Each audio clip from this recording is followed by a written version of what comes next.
Yo, man, I hadn't done this in a while, but this is your boy Nightmare Comics 1, Nightmare Baller 1, whatever you want to call me.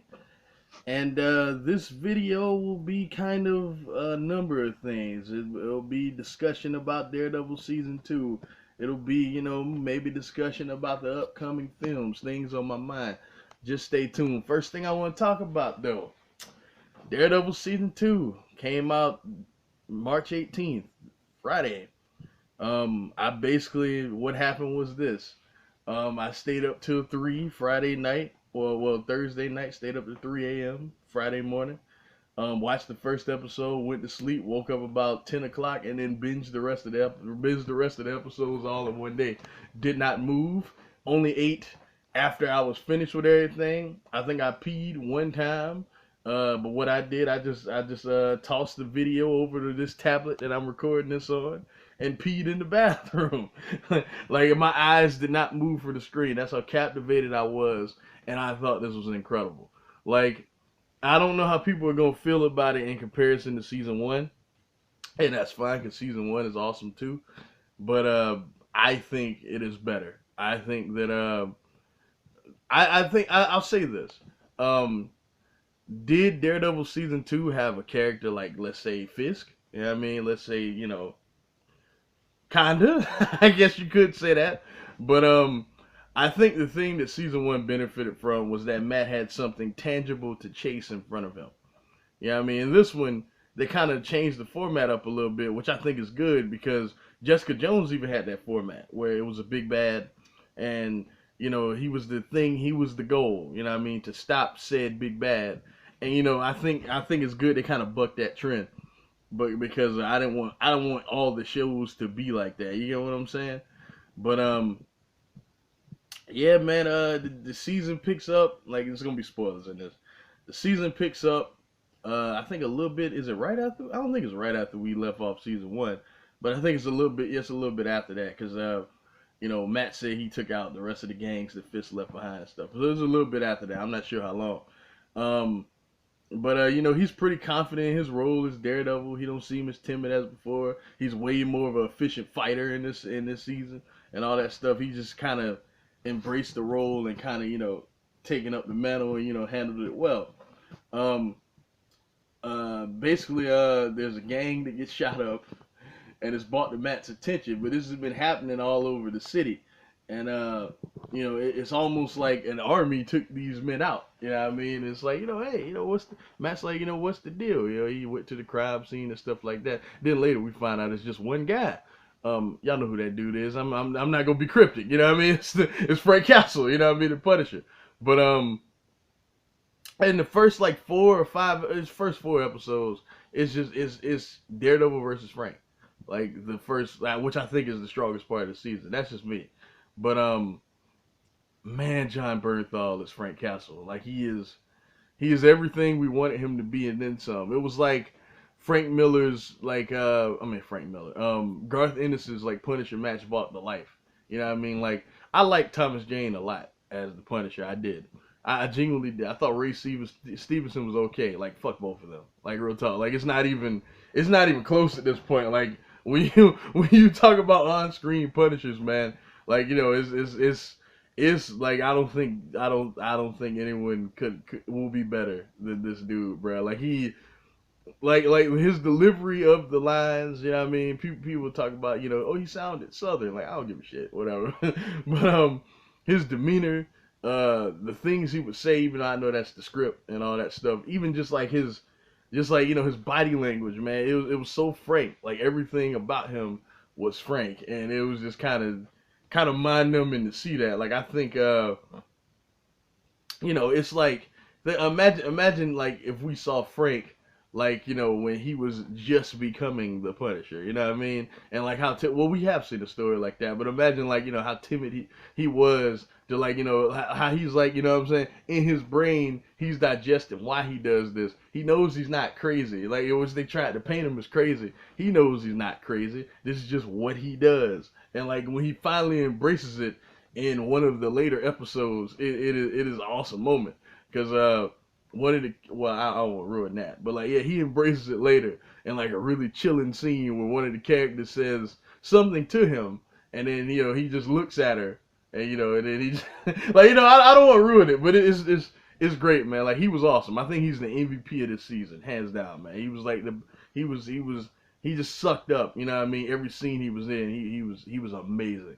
Um, Charlie Cox is still good as Daredevil. You know what I mean? This time he's like, he doesn't seem to, like, in the first season, I know a lot of people had the complaint that it seemed like he took a back seat to everything else that was going on. Like, everything from Fisk to, you know what I'm saying, the other characters, like, the things they were going through and stuff like that. I don't think so this time. And I think the main reason for that is because Elektra. By the way, Elektra's in this. Spoiler, I guess, but like Elektra gave him something, really, really, really, important storyline that played out through the season, and she was right there with him the whole time, so it never felt like he was in the back burner.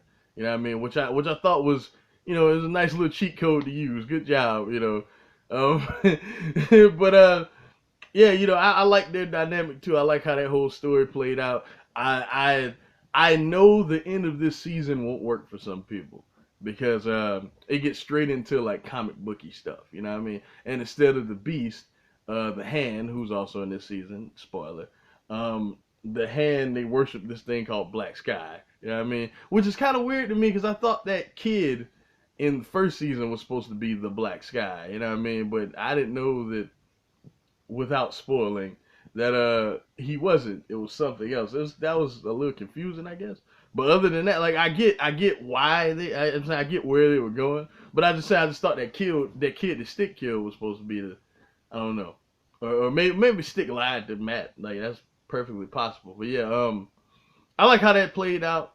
But I can already tell. Like I hadn't really been looking at what people were saying, but I already know that's gonna be people's like main issue with the season, like that whole arc with the Hand, because it got totally comic booky, and I'm fine with that because I'm a comic book fan. But not many people will appreciate that, and that's fine, whatever.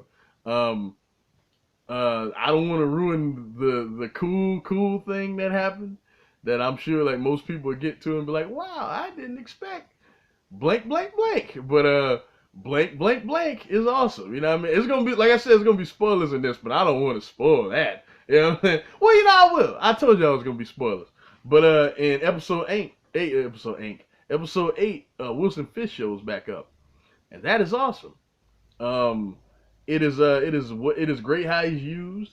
I don't feel like breaking it down, but it's great how he's used. It's great, him, Vincent D'Onofrio in the role. Like it's just awesome to see him. He was in the little bit of time he had in the season, he left his mark. I think that if they do a season 3, it's definitely setting up Born Again. I love how after him and Matt got in that tussle when he went to go see him in prison, um, he noticed he was bleeding, or he noticed like he had like Matt's blood on his face. And he was like, bring me a file on Matt Murdock, which leads me to believe that he's kind of piecing together the pieces, that, hey, Matt Murdock is Daredevil, which he does in the comics, which is awesome. You know what I mean?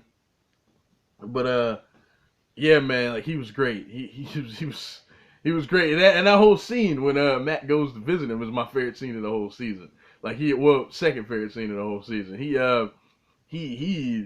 like, you know what I'm saying? He was just like, he was awesome. He was awesome, man. Like, it is dope, like, how he is, like, I think it's pretty obvious. Like, in the first season, he was just Wilson Fisk becoming the man that, we know as the Kingpin.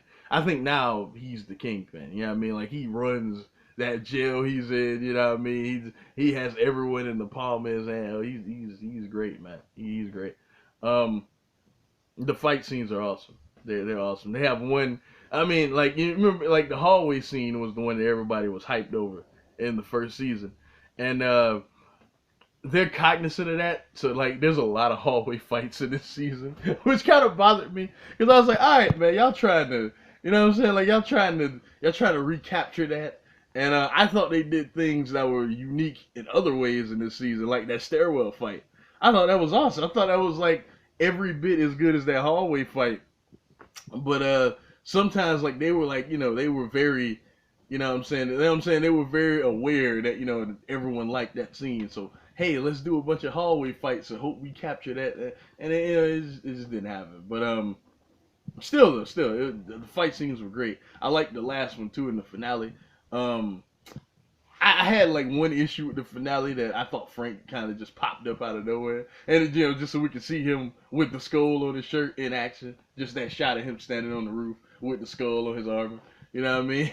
That's like, you know what I'm saying. Like that's why I thought he was there, and that's cool or whatnot. But I just thought he just kind of just popped up. But I love the Easter egg though when Karen was typing that article for the bulletin, which I wish was the Daily Bugle now, but whatever. Since now they got the rights to Spider-Man, but okay, cool, whatever. Um, but she was typing that article for the bulletin, and like they were showing like what everyone was doing and things like that. And Frank was in his house, and he punched this picture, and when he moved the picture, there was a disc that said Micro on it. And if y'all don't know, Micro is Punisher's right hand man in the comic books or whatever. I was like, oh man, oh Micro.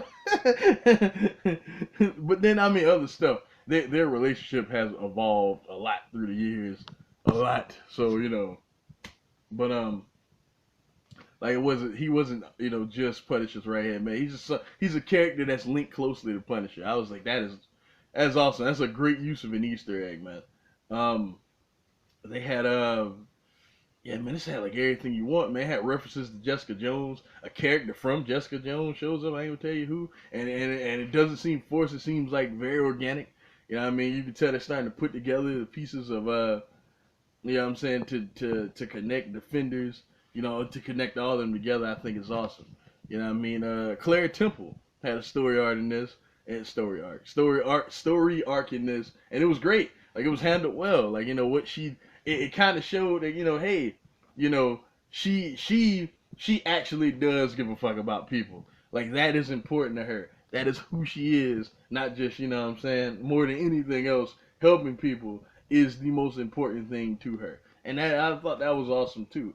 Foggy was done well in this. Foggy was you know what I'm saying, Foggy had a lot of good moments to shine, like his opening statements in the court case, in the Frank Castle case. That was great. You know what I mean? That was great. Karen was good. There was no leak this. I didn't talk about Elektra that much. Elektra was great. I thought the actress they chose was awesome. Her accent, awesome. Her dynamic with Matt, awesome. Her at the end, you know what I'm saying? Like her doing the you know what I'm saying? Like evolving as a character, not just as a Stone Cold Killer, which what she was at a point in the comics, but becoming the character that she kind of becomes. You know what I mean? All that was handled great. Stick was awesome in this. Stick, like, you know what I'm saying? Like, I know why Stick, you know what I'm saying? Like Stick is, it was awesome. Like, Scott Glenn was awesome with Stick, man. It was like more of what we saw in season 1. And that's exactly what this season was. More of what we saw in season 1. It's almost like the last season and this season are just one long season. You know what I mean? This was great. You know what I mean? Like, I don't have any real complaints. I'm sure someone will nitpick and find a complaint, you know what I mean? And I wouldn't be able to dispute it or whatever. But you also have to remember that I'm extremely biased because, like I said, and that's another point I'm gonna get to. The Daredevil review was over. If you were here for that, you can stop. But I also I know people can nitpick it to death, and that's cool. But you know what I'm saying? Like I won't because I will openly admit that I am a fanboy. Like Daredevil is a character that I grew up with. You know what I mean? The Punisher is a character that I grew up with. Elektra, you know what I'm saying? Stick, Kingpin, all these characters I kind of grew up with. So just to see them done well, and you know what I'm saying, it's really fucking cool because I come from a place where all the portrayals we got of comic book characters in pop culture was bat nipples, Two-Face as an eccentric, psychopath that jumped around and acted like a goddamn fool, played by Tommy Lee Jones. I come from a place where the Joker didn't really kill anybody, but spray paint the entire city. Like his main goal was to spray paint the entire city. You know what I'm saying? I come from a place where Poison Ivy was a pun machine, and so was Mr. Freeze. I come from a place where, fucking Dolph Lundgren played the Punisher. Ivan Drago was the Punisher. I come from an era where fucking David Hasselhoff was Nick Fury, alright? So all this stuff we get now, the stuff that y'all like to nitpick to death and find all the flaws in, it's hard for me to do that, because I remember a time where things were far worse than what we have now. So like people get mad at me like, oh, you just a fanboy. You like anything they give you. Yeah. Yeah, pretty much. Yeah. Like I'm not even going you're not gonna sit here and hear me debate that. Yes, I'm just glad that we are getting adequate portrayals of all these characters that I grew up liking for all these years. I'm sorry. But I'm sorry that's the case. Which leads me to my next point. Batman v Superman. Okay, now I know this movie's getting a lot of negative press. I know that a lot of people were turned off by that horrible trailer, which was just horrible. It was a horrible trailer. But I think that people are being too hard on that film. Take Man of Steel, for instance, right? I know people that don't like Man of Steel, and that's fine. But first I think people are being too hard on it because 99.99% of the people that are complaining hadn't even seen it yet. I'm going to go see it on Tuesday. But I know 99.9% of the people that are complaining hadn't seen it yet. You know what I mean? But I think that a lot of people have to understand that, you have to watch something to understand if it's bad or not. But anyway, that's not my point. Man of Steel, for instance, right? Like a lot of people didn't like that. It was like, oh, Superman wasn't really Superman, and blah blah blah blah. That's fine. You know what I mean? And that's fine. Like all of you are right. But I kind of let a lot of that stuff slide because I thought it was Superman's first time out as Superman. You know what I mean? Like when he killed Zod, which is the thing a lot of people complained about. It was his first time out as Superman. He did what he thought it took to stop him. I didn't mind that at all. And there's other things people didn't like. Some people said it moved too slow. Some people didn't like Lois. I mean, I didn't really care either way. But I thought it was good for what it was. But I think this movie kind of, like, from everything I see, minus that horrible trailer, like I said, I think they're kind of, you know what I'm saying? They kind of get that they have to build something here. You know what I mean? Like a lot of people think it's overstuffed, but then when you think about it, all the characters we're gonna see, most of them are gonna be cameos. You know what I mean? A lot of people are iffy about Jesse Eisenberg as Lex Luthor, but from what I hear, he evolves throughout the movie, which is what I kind of expected. And plus, he's not supposed to be just Lex Luthor. It seems like he's going to be an amalgam of Alexander Luthor Jr. and Lex Luthor, you know what I mean? Which is it's fine. I don't know. I'm excited. Color me stupid, I guess. I don't know. Plus, Ben Affleck is a great actor. You know what I mean? He's a great actor. Like, at this point, I think Geely was like 10 years ago. Can we let it go? You know what I mean? Like now he's kind of a great actor. You know what I'm saying?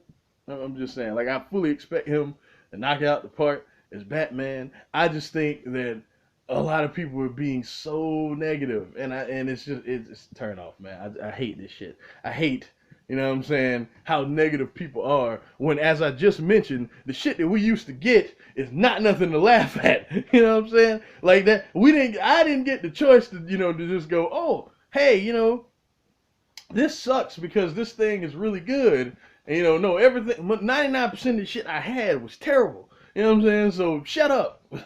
That's just how I feel. But I'm excited about Civil War. But I'm pretty much, I have a pretty good idea of what they're going to do. You know what I mean? It's a Marvel movie. You know what I'm saying? I know I'm going to like it. I know I'm going to enjoy it. You know what I mean? I just hope that they handle all the characters well. That's about it. I know I'm going to like it. How much I like it is the question. You know what I'm saying? They have, you know what I'm saying? They have what they're going to do. And hey, you know what I'm saying? It is what it is. Like a lot of people are like, oh, they're getting dull now. I don't give a fuck. I don't give a fuck. It's good. I don't give a fuck. You know what I'm saying? Like, I don't care. I think that's what I'm gonna call this video. Like, I don't give a fuck. Like, I don't give a fuck. It's just, I just want it to be good. And all this stuff, it seems to be handled with care. It seems to be made by people that understand, hey, these characters are a certain way. Let's do it this way. Like, take, for instance, the CW verse. You know what I'm saying? Like, aside from it being CW-fied, it always feels like I'm watching things that are organically these characters. Like, I feel like the Flash is the Flash. I feel like, Green Arrow is Green Arrow. It's just, I don't know. People just like to complain. Agents of Shield, the Secret Warriors. Y'all really complaining about a Secret Warriors TV show? Y'all really want Iron Man and all this shit in the Secret Warriors TV show? Then I don't know what to tell you. I understand season 1 was hard to get through, which it was. It was hard to get. I will admit that. It was like, it was like a Marvel procedural show. I get that. You know what I'm saying? But since Hell Hydra happened in Winter Soldier, to me that show's been great. But whatever. Whatever, man. I'm just saying I am grateful. I am grateful for all of the things that are happening. I think it's cool. I think it's kind of incredible. I think we're in an age where people do not realize how spoiled we are. You know what I mean? When you look at all this stuff, it's like I'm numb to it. And like it bothers me when I see people being so negative about things that I know will at least be okay. You know what I'm saying? It's just it bothers me, bro. Like it really burns my soul because, like I said, I am a guy that, you know what I'm saying, that has been following a lot of these characters since I was a kid. You know what I'm saying? So it just bothers me how negative some of y'all can be. I ain't gonna ramble to death. Like I said, check out Daredevil season 2. It is incredible. John Bernthal, to me, should get an Emmy nod for Best Supporting Actor in a drama series. Probably won't happen, but anyway, y'all, I will holler at y'all later. Peace out.